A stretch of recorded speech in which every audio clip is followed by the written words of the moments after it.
So the results basically are going to depend on the methods, okay? And as Anup has rightly mentioned, the selection and description of the participants, technical information, what are the primary and the secondary objectives or the outcomes, and of course identifying the methods and procedures which are involved, and an appropriate description of the statistics. So I'm actually going to use this study. I had actually presented this at WIROC 2 years back, and it's coming to print, and I'm going to just sort of take you through the steps, how you can actually convert it to the point where it is published. Okay, so when you present something, it's very preliminary data, but to write it, actually, it takes a lot more effort. So for example, this was the background, it started off as a retrospective study, of spinal deformities who were treated, and some of these patients underwent a CT scan. So then I said, okay, let's just look at what the breach rates are in the CT. But then all patients don't get a CT done. It's only where you suspect that there's a breach, you'll get a CT scan done. So we looked at all the children who were under the age of 12 years, who either had kyphosis or scoliosis, okay? And we looked at their breach rates. So you can see that one is an example of a uniplanar deformity, that's kyphosis, and the other is an example of a multiplanar deformity, with scoliosis. So we had only 15 children with a mean age of 10 years. This was a non-consecutive series, as in all patients who were operated, there were around 40 patients and only 15 underwent CT scans. Again, this is mentioned very clearly. And they underwent the same technique of free and pedicle screw placement. And the outcome measures, the primary outcome measures was the assessment of the malposition on an X-ray and on a CT. And then the breaches were looked at by two observers, on an X-ray measured separately and then on a CT measured separately. Now this is the classification for how you look at breaches on a CT scan. All right, so you need to know this is important for the methods because you're going to report the results based on this. And then the malposition screws were graded. And of course, you have to look at the inter-observer, intra-observer variability based on what type of study you're looking at. And then you're looking at the sensitivity, specificity, PPV and NPV based on how you compare the X-rays and the CT. And the CT is the gold standard for assessment. On X-ray, you will underestimate. So now we come to the results. How do you kind of look at the results? So you have to provide a detailed report on the data obtained. It's obviously going to differ. It's obviously easiest to write a case report because there's just one case. You're looking at what you've done for that patient, and then you're following it up, and you're seeing what happens. So that's the simplest thing to write, probably the best way to start for someone new. A case series, again, is a consecutive series of patients treated with one procedure, and then you're sort of following up what happens to them, and you're reporting the results. A comparative study is basically where you have two groups, or three groups maybe, and you're actually comparing what's happened to these patients, okay? Of course, if it's retrospective, that means the patients are recruited after the study has started, and prospective, if actually you're recruiting after from day one. The study is either retrospective or prospective based on that. Now the measurements should be prospective, always presented in metric values, and you have to provide absolute numbers. So you can't just say 50%, you have to say 20 of the 40. So what is the denominator, what is the numerator, you need to mention that very clearly. And try to present your data clearly and in a logical fashion.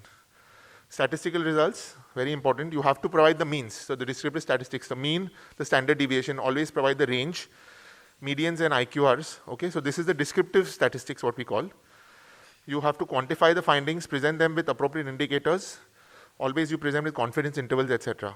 So the p-value and the confidence intervals is something that is a different talk. It's on statistics. So for example, in this study, there were 154 pedicle screws which were analyzed. There were 65 in the uniplanar group, 89 in the multiplanar group. You can see here that 23 malposition screws, that's 14.9%, which were identified on the plain radiographs. And 43, that is 27.9 on the CT. So that means 1 in 4 screws was actually malpositioned if you looked at the CT. Of these, there were 17 grade 1 breaches and 10% of grade 2 breaches and 6% of grade 3 breaches. The grade 3 breaches are the significant ones actually. Now in that, when you look at it, you basically, so you looked at the whole series to start with, and then you kind of compare the two groups. So when you looked at the uniplanar group, there were 31 out of 89, which was in the multiplanar, and only 12 out of 65 in the uniplanar. So what does this show? That you're going to have a higher rate of breach in a multiplanar deformity. In a scoliosis, you're more likely to have a breach. And then of course you looked at all these values like sensitivity, specificity, etc. Now the follow-up. Now this series did not require a follow-up. Why? Because we're just looking at the breach rates, which you're seeing on the CT scan. But if you're looking at outcomes of arthroplasty, then you have to have at least 2-year follow-up, okay? And most of the journals will give their criteria. Most of the good journals require a minimum follow-up of 2 years, not average follow-up of 2 years, okay?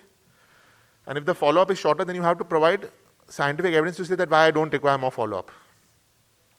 You have to mention patients who are lost to follow-up. So it's impossible that you have 50 patients and you have 50 patients at the end. Usually you will have some patients who are lost to follow-up. You have to very clearly mention that in your results. Now the tables and the figures. So basically you got to check that all your numbers match out, in your text and in your figures. You have to see that everything, there's no discrepancy. And you do not repeat the data which is in the tables again in the manuscript. There's no point in just kind of repeating yourself. So for example, these are some of the tables, which are just giving all the information so you don't have to repeat in the text, okay? This is the comparison of the two groups, okay? This is the details of the malpositions, okay, on CT X-rays. And this is the analysis. This is actually the most important table where you are looking at the analysis and comparison. Now the discussion has to be succinct, okay? What does your study show? Is your hypothesis affirmed or refuted? And the importance of the article with regard to the relevant literature. And how do your results fit in? So for example, this is a summary of all the literature on malposition pedicle screws summarized in a table. You don't have to write everything again then. So the discussion, you have to analyze the data. You have to discuss the strengths and the limitations. And will your results change the clinical practice? So basically you can miss a malposition screw on an X-ray, all right? And you don't have to repeat stuff. The conclusions have to be, linked to the goals of the study, and you should have no unqualified statements. And you distinguish between clinical and statistical significance. Avoid making statements on economic benefits unless you've done an analysis. The conclusion, so in this case, was that there was a discrepancy between the identification of pedicle screw breach on X-rays versus CT, and the ability to detect a breach on plain radiographs is lesser in multiplanar deformities. This is what we proved from this study. References should be always in the order of appearance. This is the Vancouver style. Only relevant references. Avoid citing unpublished material. Check the primary sources. Don't just copy from the other paper, that this is the reference, so I'm going to put it in. And don't use secondary sources or cross-references. Do not use inaccurate data, numbers, results, or follow-up. Do not underreport your complications. Do not hide conflicts of interest if you have with any companies, etc. Do not copy any text verbatim from any other paper. All these things will get you sort of into trouble with the journal, and you can get blacklisted, and you might have to retract a paper later. Research ethics. Basically, it's about scientific credibility. You may want a paper, that's fine. It's about your reputation, and it's about benefiting others if the reports, are genuinely done. All right? Thank you very much.